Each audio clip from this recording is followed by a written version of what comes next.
ஆரம்பம் முதலே எங்களது இந்த தொழில் ஆரம்பிக்கக்கூடிய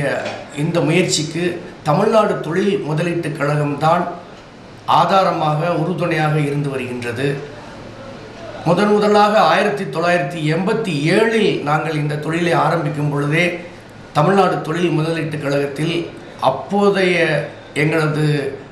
அந்த தொழில் முதலீட்டுக்கான சுமார் 2.5 லட்சம் ரூபாயை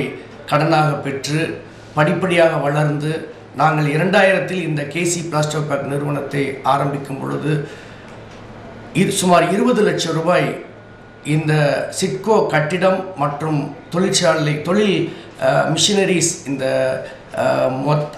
மொத்த முதலீட்டிற்காக நாங்கள் தமிழ்நாடு தொழில் முதலீட்டுக் கழகத்தில் கடனாக பெற்று நாங்கள் இன்று இந்த அளவுக்கு வளர்ந்து கொண்டிருக்கின்றோம்.